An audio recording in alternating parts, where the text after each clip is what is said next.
আসসালামু আলাইকুম, আমন্ত্রণ জানাচ্ছি প্রবাস সংবাদে। আজকের প্রবাস সংবাদ জানাচ্ছি আহমেদ মেহেদী হাসান। প্রবাস সংবাদের শুরুতেই জানিয়ে দিচ্ছি প্রবাস সংবাদ শিরোনাম।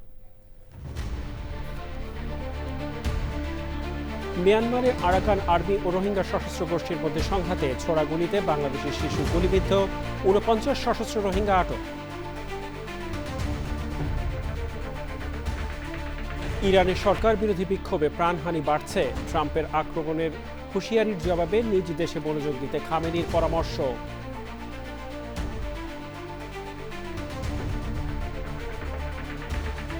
নিউ ইয়র্ক সিটিতে পাবলিক টয়লেট বাড়াতে নতুন কর্মসূচি চালু করতে সিটি মেয়র জোহরান মামদানির ঘোষণা, $4 বিলিয়ন বরাদ্দ। এবং নিউ জার্সির ব্রিজ ওয়াটার টাউনশিপে বাংলাদেশি আমেরিকান রেদওয়ানা ইসলাম কাউন্সিলর নির্বাচিত, নিজেকে বাংলাদেশি পরিচয় দিয়ে গর্ব প্রকাশ।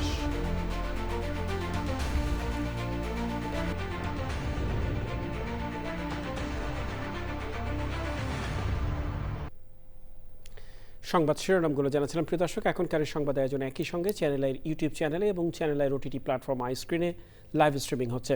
যাওয়া যাক বিস্তারিত সংবাদে। মিয়ানমারে আরাকান আর্মির সাথে রোহিঙ্গা সশস্ত্র গোষ্ঠীর সংঘর্ষে ওপার থেকে ছোড়া গুলিতে এক বাংলাদেশি শিশু গুরুতর আহত হয়েছে।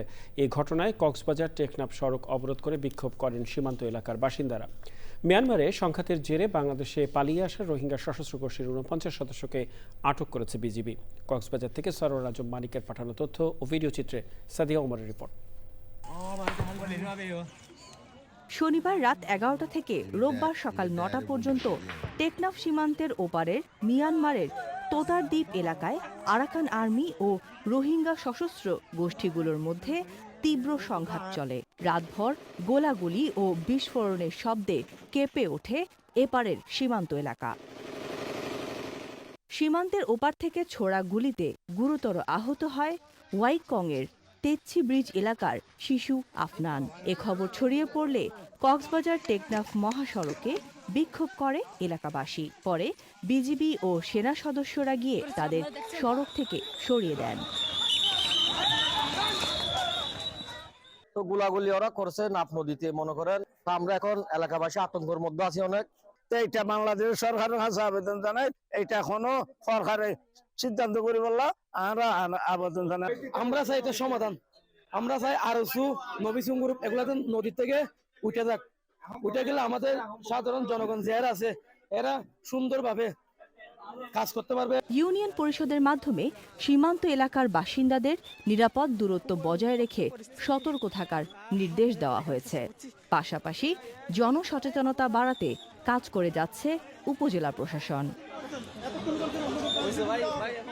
এদিকে মিয়ানমারে বিদ্রোহী গোষ্ঠী আরাকান আর্মি ও রোহিঙ্গা সশস্ত্র গোষ্ঠীর মধ্যে সংঘাতের জেরে রোহিঙ্গা সশস্ত্র গোষ্ঠীর ৪৯ জন সদস্য বাংলাদেশে পালিয়ে এসেছে।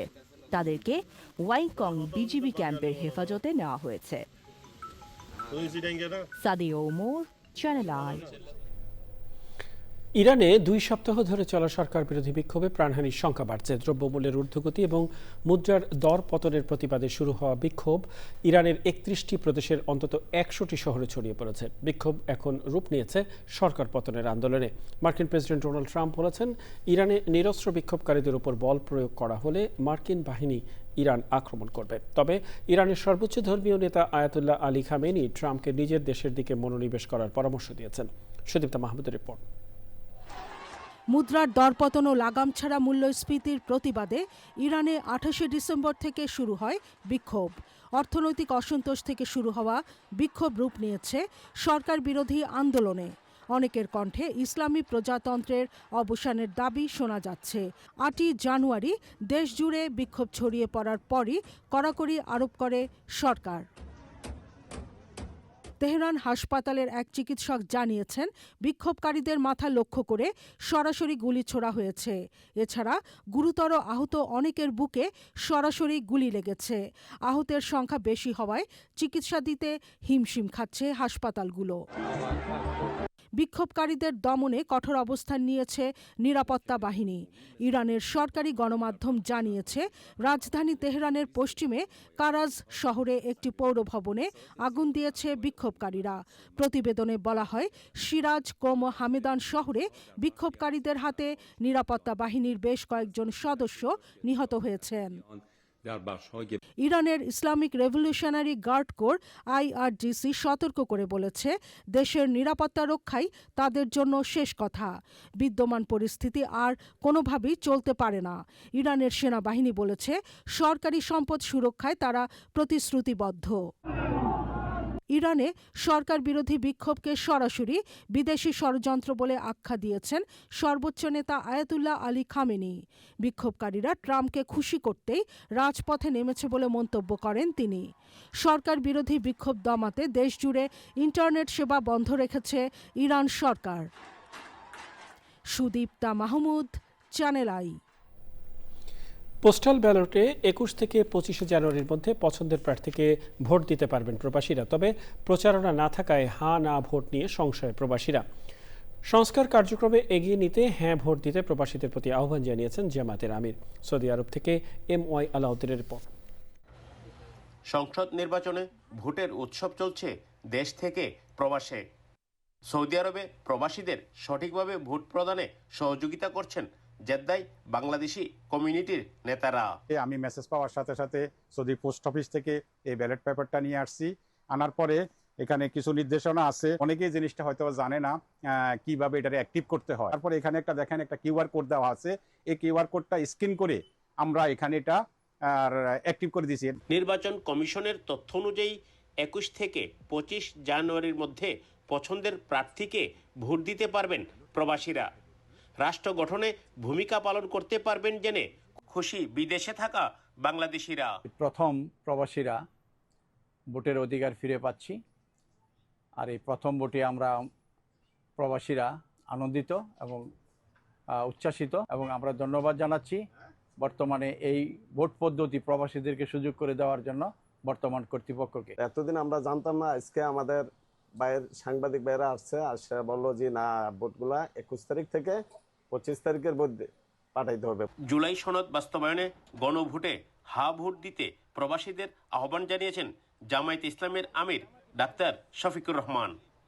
ভোট আপনার মাধ্যমে সমস্ত প্রবাসী ভাইদের কাছে আমাদের আহ্বান থাকলো যে আসুন আমরা সবাই মিলেই নতুন বাংলাদেশ গড়ব এবং হা ভোটে ভোট দেবো। আর বাকি কে কোথায় ভোট দেবে এটা যার যার চয়েস। এদিকে পোস্টাল ভোট অ্যাপে রিসেট পাসওয়ার্ডে সমস্যা হচ্ছে বলে জানিয়েছেন ভোটাররা। রিসেট পাসওয়ার্ডে গেলে যে OTP আসার কথা, OTPটা আসতেছে না। এই কারণে অনেকেই ব্যালট পেপার হাতে পাইছে, কিন্তু তারা ব্যালট পেপার রিসিভ করতে পারতেছে না অনলাইনে অ্যাপ্লিকেশনের মাধ্যমে। রিসেট পাসওয়ার্ডের সিস্টেম না আসে তাহলে অনেকেই ব্যালট পেপার পাবে, রেজিস্ট্রেশনও হয়েছে, কিন্তু তারা ভোট দিতে পারবে না। ভোট প্রদানে সঠিক পদ্ধতি সম্পর্কেও অবগত নয় অনেক প্রবাসী। ব্যালট পেপার হাতে পেয়েছেন, কিন্তু নির্ধারিত কোনো প্রতীকে অথবা তারা যে হা এবং না ভোটের মাধ্যমে নিজের মতামত প্রকাশ করবেন, এই নিয়ে তাদের বিভ্রান্তি রয়েছে। রাজনৈতিক সংগঠনগুলো এ ব্যাপারে প্রচারণা চালালে সহজেই তারা ব্যাপারে সিদ্ধান্ত নিতে পারবে বলে জানিয়েছেন সংশ্লিষ্টরা। সৌদি আরব থেকে MY আলাউদ্দিন, চ্যানেল আই।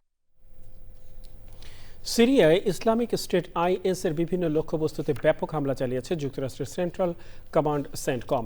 সামাজিক মাধ্যম X-এ CENTCOM লিখেছে, মার্কিন প্রেসিডেন্ট ডোনাল্ড ট্রাম্প শনিবার এ হামলা চালানোর নির্দেশ দেন। অপারেশন অফ আই স্ট্রাইক এর অংশ হিসেবে এই হামলা চালানো হয়। এক মার্কিন কর্মকর্তা CBS নিউজকে বলেছেন, 20টির বেশি বিমানের অংশগ্রহণে পরিচালিত অভিযানে 35টির বেশি লক্ষ্যবস্তুতে 90টির বেশি নির্ভুল নিশানায় আঘাত হানা হয়েছে। BBC জানিয়েছে, যেসব জায়গায় হামলা হয়েছে তার সুনির্দিষ্ট অবস্থান এবং হতাহতের সংখ্যা এখনও স্পষ্ট নয়। এর আগে গত 13 ডিসেম্বর সিরিয়ার পালমিরার IS এর বন্দুকধারীর হামলায় 2 মার্কিন সৈন্য ও তাদের দোভাষী নিহত হয়। মার্কিন Immigration and Customs Enforcement ICE এজেন্টের গুলিতে এক নারীর মৃত্যুর প্রতিবাদে মিনেসোটার মিনিয়াপলিসে ব্যাপক বিক্ষোভ হয়েছে। সে সময় কমপক্ষে 29 জনকে গ্রেফতার করা হয়েছে। বুধবার 37 বছর বয়সী রেনি নিকোল গুডকে তার গাড়িতে গুলি করার পর থেকে যুক্তরাষ্ট্র জুড়ে অভিবাসন আইন প্রয়োগকারী সংস্থা আইসের প্রতিবাদে বিক্ষোভ হচ্ছে। শুক্রবার রাতে মিনিয়াপলিসের বিক্ষোভে অংশ নেন 10,000-এর বেশি মানুষ। তারা আইস বিলুপ্তির দাবি জানান। সে সময় একজন পুলিশ কর্মকর্তাও আহত হন বলে নগর কর্মকর্তা জানিয়েছেন। বিক্ষোভ হয়েছে পেনসিলভেনিয়া অঙ্গরাজ্যের ফিলাডেলফিয়াতেও। ট্রাম্প প্রশাসন বলছে আত্মরক্ষার্থে ইমিগ্রেশন অ্যান্ড কাস্টমস এনফোর্সমেন্ট আইসের ওই এজেন্ট গুলি করেন। নিউ ইয়র্ক সিটিতে পাবলিক টয়লেটের অ্যাক্সেস বাড়াতে নতুন কর্মসূচি চালুর ঘোষণা দিয়েছেন নতুন সিটি মেয়র জোহরান মামদানি। এই উদ্যোগের অংশ হিসেবে উচ্চমানের মডুলার পাবলিক টয়লেট স্থাপনের জন্য একটি অনুরোধের প্রস্তাব জারিতে $4 মিলিয়ন বরাদ্দ দেওয়া হয়েছে। বিস্তারিত ডেস্ক রিপোর্টে। বর্তমানে নিউ ইয়র্ক সিটিতে প্রায় 1000 পাবলিক টয়লেট রয়েছে, যার প্রায় 70% পার্ক এলাকায় অবস্থিত। দায়িত্ব নিয়েই নিউ ইয়র্কবাসীর জন্য বিশেষ করে সাধারণ মানুষের বিশেষ সুবিধা লাঘবে উদ্যোগ নিলেন সিটি মেয়র জোহরান মামদানি। তার অংশ হিসেবে শহর জুড়ে পাবলিক টয়লেটের অ্যাক্সেস সম্প্রসারণের লক্ষ্যে একটি নতুন কর্মসূচি চালুর ঘোষণা দিলেন।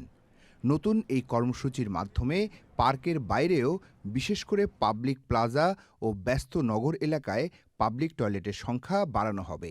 New York City department of transportation সহ সিটি এজেন্সিগুলো নতুন টয়লেট স্থাপনের অবস্থান নির্ধারণ করবে। আনুষ্ঠানিকভাবে কর্মসূচিটির ঘোষণা করেন মেয়র জোহরান মামদানি। এ সময় নিউ ইয়র্ক সিটি কাউন্সিলের speaker Julie Menin New York City department of ট্রান্সপোর্টেশনের অধীনে একটি নতুন পাবলিক বাথরুম স্থাপনের চূড়ান্ত অনুমোদনে স্বাক্ষর করেন, যা চলতি বছরের শেষ দিকে স্থাপন করা হবে। মামদানি বলেন, সবাই জানে বাথরুমের প্রয়োজন হলেও খুঁজে না পাওয়ার অনুভূতিটা কেমন। এর মাধ্যমে নিউ ইয়র্কবাসী কম উদ্বেগ নিয়ে এই শহরে ভ্রমণ করতে পারবেন। New York city economic development corporation জানিয়েছে, প্রশাসনের প্রথম 100 দিনের মধ্যেই কর্মসূচি প্রকাশ করা হবে। এর মাধ্যমে কম খরচে এবং বিদ্যমান পাবলিক বাথরুম প্রকল্পগুলোর তুলনায় অনেক কম সময়ে নতুন টয়লেট স্থাপনের জন্য দরপত্র আহ্বান করা হবে। Los Angeles, Washington DC, Portland সহ বিভিন্ন শহরে অনুরূপ মডুলার পাবলিক টয়লেট প্রকল্প সফলভাবে বাস্তবায়িত হয়েছে। Desk report, channel I. New জার্সির ব্রিজ ওয়াটার টাউনশিপে প্রথমবারের মতো একজন বাংলাদেশি আমেরিকান নারী নির্বাচিত হয়েছেন। টাউনশিপ কাউন্সিলের শপথ নিয়েছেন। শপথের সময় রিদওয়ানা ইসলাম গর্বের সঙ্গে নিজেকে বাংলাদেশি হিসেবে পরিচয় দেন, যা অনুষ্ঠানে উপস্থিত অতিথিদের মধ্যে আবেগ ও অনুপ্রেরণার সঞ্চার করে। পান্না আক্তার জানাচ্ছেন বিস্তারিত। Thank you so much for gathering here tonight. This township feels like a quiet treasure for me. New জার্সির ব্রিজওয়াটার টাউনশিপে রাজনৈতিক ইতিহাসে নতুন অধ্যায়ের সূচনা হয়েছে। এই প্রথমবারের মতো একজন বাংলাদেশি আমেরিকান নারী নির্বাচিত হয়ে টাউনশিপ কাউন্সিলে শপথ নিয়েছেন। 5 জানুয়ারি 2026 শপথ অনুষ্ঠানে কোরআন হাতে নিয়ে শপথ গ্রহণ করেন। শপথের সময় রিদওয়ানা ইসলাম গর্বের সঙ্গে নিজেকে বাংলাদেশি হিসেবে পরিচয় দেন, যা অনুষ্ঠানে উপস্থিতদের মধ্যে আবেগ ও অনুপ্রেরণার সঞ্চার করে। শপথ অনুষ্ঠানে রিদওয়ানার স্বামী, সন্তান ও পরিবারের সদস্যরা উপস্থিত ছিলেন। ঐতিহাসিক এই মুহূর্তকে সাক্ষী হতে কানাডা ও অস্ট্রেলিয়া থেকেও স্বজনরা অংশ নেন। রিদওয়ানা ইসলাম জানান, তিনি ব্রিজ ওয়াটার টাউনশিপ কাউন্সিলের প্রথম দক্ষিণ এশীয় এবং প্রথম মুসলিম সদস্য। একই সঙ্গে তিনি যুক্তরাষ্ট্রে নির্বাচিত মাত্র 5 জন বাংলাদেশি আমেরিকান নারীর একজন। এই অর্জনকে তিনি ব্যক্তিগত সাফল্যের পাশাপাশি একটি বড় দায়িত্ব ও সম্মানের প্রতিফলন হিসেবে দেখছেন। ইসলাম জনস্বাস্থ্য ও ওষুধ উদ্ভাবন খাতে দীর্ঘ অভিজ্ঞতার জন্য পরিচিত। এছাড়া ওয়াশিংটন ডিসিতে ডেমোক্রেটিক ও রিপাবলিকান উভয় দলের কংগ্রেসনাল প্রতিনিধিদের সঙ্গে কাজ করার অভিজ্ঞতা রয়েছে। শপথ অনুষ্ঠানে দেওয়া বক্তব্যে রিদওয়ানা ইসলাম তার জীবনের দীর্ঘ পথ চলার কথা তুলে ধরেন। তিনি ব্রিজওয়াটারের ইতিহাস, বৈচিত্র্য ও প্রাণবন্ত কমিউনিটির প্রশংসা করে বলেন, এই জয় কেবল তার নয়, এটি পুরো ব্রিজওয়াটারের মানুষের জয়। নতুন এই দায়িত্বকে ইসলা দেখছেন একটি আহ্বান হিসেবে, যেখানে নানা সংস্কৃতি, বিশ্বাস ও মানুষের বন্ধনে গড়ে উঠবে একটি শক্তিশালী, ঐক্যবদ্ধ ও মানবিক ব্রিজওয়াটার। পান্না আক্তার, চ্যানেল আই। যুক্তরাষ্ট্রের মিসিসিপি অঙ্গরাজ্যে বন্দুকধারীর গুলিতে শিশুসহ 6 জন নিহত হয়েছে। পুলিশ জানিয়েছে শুক্রবার রাতে গ্রামীণ এলাকার 3টি স্থানে 24 বছর বয়সী ডরিকা এম মুর এই হামলা চালায়। বার্তা সংস্থা এপি জানিয়েছে নিহতদের মধ্যে তার বাবা, ভাই, চাচা ও 7 বছর বয়সী চাচাতো বোন রয়েছেন।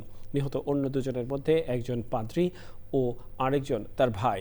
মিসিসিপি কর্তৃপক্ষ বলছে সিডার ব্লাফ এলাকায় পুলিশের চেকপোস্ট থেকে তাকে গ্রেফতার করা হয়েছে। হামলার কারণ জানা যায়নি।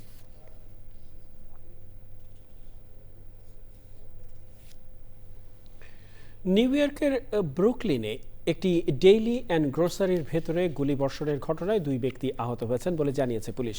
ঘটনাটি ঘটে ফ্ল্যাটবুশ অ্যাভিনিউয়ের অ্যালেক্স ডেইলি অ্যান্ড গ্রোসারিতে। গুলিবর্ষণের সময় একজনের মুখে এবং অন্যজনের পিঠে গুলি লাগে।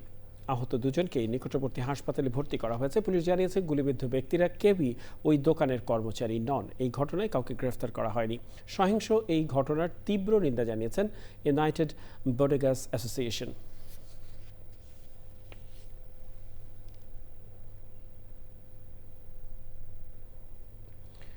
ফিলিপিন্সের মধ্যাঞ্চলীয় শহর সেবুতে একটি ময়লার ভাগাড় ধসে 4 জন নিহত এবং 30 জনের বেশি শ্রমিক নিখোঁজ রয়েছেন। শ্রমিকদের উদ্ধারে টানা অভিযান চালিয়ে যাচ্ছেন উদ্ধারকর্মীরা। বেসরকারি মালিকানাধীন বিনা লিউ ময়লার ভাগাড় ধসের সময় সেখানে অন্তত 110 জন শ্রমিক কর্মরত ছিলেন বলে দাবি করেছে কর্তৃপক্ষ। এই দুর্ঘটনার 2 দিন পর শনিবারও ধ্বংসস্তূপের নিচে জীবিত থাকার আলামত পাওয়া গেছে। জীবিত উদ্ধারের আশায় 24 ঘন্টা কাজ চলছে। পরিবেশবিদদের মতে অপরিকল্পিত বর্জ্য ব্যবস্থাপনা এবং পাহাড় কেটে আবর্জনা স্তূপ করার ফলেই এই দুর্ঘটনা ঘটেছে। New York cyber business and industry Lions ক্লাবের অভিষেক অনুষ্ঠিত হয়েছে। নিউ ইয়র্কের লাগার্ডিয়া এয়ারপোর্ট মেরিয়েটে এই অনুষ্ঠানের আয়োজন করা হয়। এদিন আনুষ্ঠানিকভাবে ক্লাবের নতুন কার্যনির্বাহী কমিটি গঠন করা হয়। নিউ ইয়র্ক থেকে প্রতিনিধি রাশেদ আহমেদের পাঠানো তথ্য ও ভিডিও চিত্রে বিস্তারিত জানাচ্ছেন আমিনা রহমান সুপ্তি। জমকালো আয়োজনের মধ্যে দিয়ে new York cyber business and industry Lions ক্লাবের নতুন কার্যনির্বাহী কমিটি ঘোষণা করা হয়েছে। ক্লাবটির নবগঠিত কমিটিতে সভাপতি হিসেবে নির্বাচিত হয়েছেন সাদমান নওয়াজ, সেক্রেটারি হিসেবে নিশান রহিম, মেম্বার হিসেবে সাদিয়া নওয়াজ এবং ট্রেজারার হিসেবে দায়িত্ব পান রাব্বি এফ সৈয়দ। অনুষ্ঠানে বিশেষ অতিথি হিসেবে উপস্থিত ছিলেন New York state senator John Liu, New York state assemblyman Jennifer Rajkumar, বিশিষ্ট ব্যবসায়ী ও নিউ ইয়র্কে গোল্ডেন এজ হোম কেয়ারের প্রেসিডেন্ট লায়ন শাহনেওয়াজ, বাংলাদেশ সোসাইটির সভাপতি আতাউর রহমান সেলিম সহ আরও অনেকে।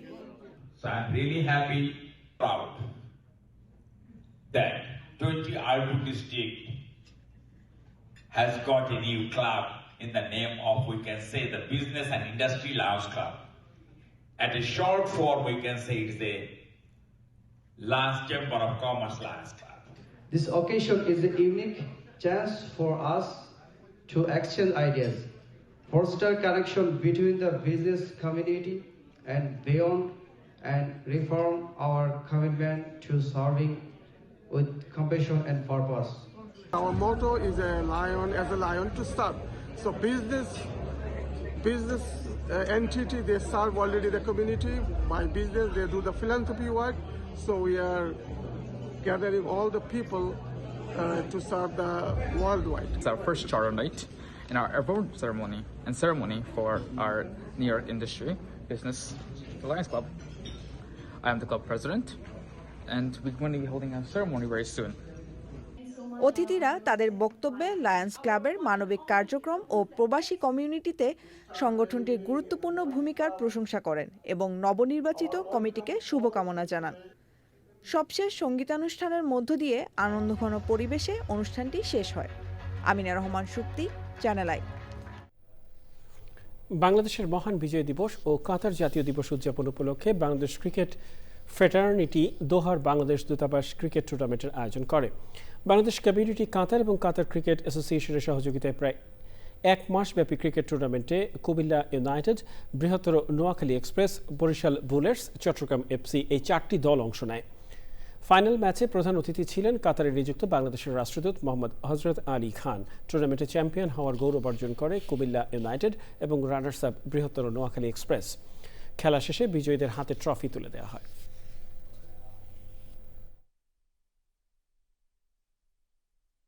খুবই ভালো, কুমিল্লাও ভালো খেলছে, নোয়াখালীও ভালো খেলছে।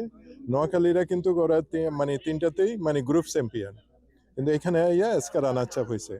খেলাধুলাতে হার জিত থাকবেই, তো আমরা দোনো পার্টিকে মানে টিমকে আমরা মানে আশা করি আরো ভালো খেলবে। বিজিত এবং বিজয়ী দল উভয় দলই যখন ফাইনাল স্টেজ আসে প্রত্যেক দলই চমৎকার খেলে এবং তাদের যোগ্যতা বলেই আসে। অলওয়েজ বিজিত দল একটা ভালো স্কোর করে এবং বিজয়ী দল সবসময় সবার মনোমন্দিরে থাকে। বিজয়ী দলকে আবারও অভিনন্দন। যুক্তরাষ্ট্রের লাস ভেগাসে বিশ্বের অন্যতম বড় প্রযুক্তি প্রদর্শনী CES-এ এয়ার ওয়ান নামে নতুন উড়োজাহাজ প্রদর্শন করা হয়েছে। ইসরায়েল ভিত্তিক প্রতিষ্ঠান AIRA-কে বলছে আকাশের স্পোর্টস কার। 4 মোটর বিশিষ্ট মাঝারি আকারের এই উড়োজাহাজ একবার চার্জে প্রায় 1 ঘন্টা উঠতে সক্ষম। এর উড্ডয়ন পরিসীমা 60 থেকে 1 মাইল আর সর্বোচ্চ গতি ঘন্টায় 155 মাইল। এবছরই উড়োজাহাজটি বাজারজাত করা হবে। আপাতত এর দাম ধরা হয়েছে $5 লাখ, যা সাধারণ মানুষের নাগালের বাইরে। ভবিষ্যতে উৎপাদন বাড়লে দাম কমার আশাবাদ ব্যক্ত করেছে প্রতিষ্ঠানটি।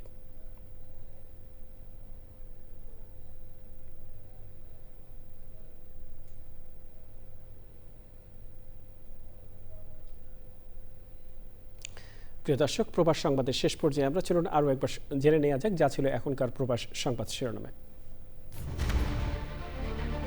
মিয়ানমারে আরাকান আর্মি ও রোহিঙ্গা সশস্ত্র গোষ্ঠীর মধ্যে সংঘাতে ছোড়া গুলিতে বাংলাদেশি শিশু গুলিবদ্ধ, 49 সশস্ত্র রোহিঙ্গা আটক।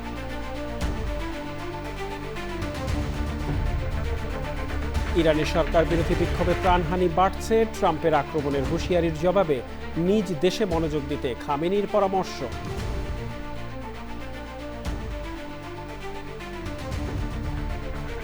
নিউ ইয়র্ক সিটিতে পাবলিক টয়লেট বাড়াতে নতুন কর্মসূচি চালু করতে সিটি মেয়র জোহরান মামদানির ঘোষণা, $4 মিলিয়ন বরাদ্দ। এবং নিউ জার্সির ব্রিজ ওয়াটার টাউনশিপে বাংলাদেশি আমেরিকান রিদওয়ানা ইসলাম কাউন্সিলর নির্বাচিত, নিজেকে বাংলাদেশি পরিচয় দিয়ে গর্ব প্রকাশ।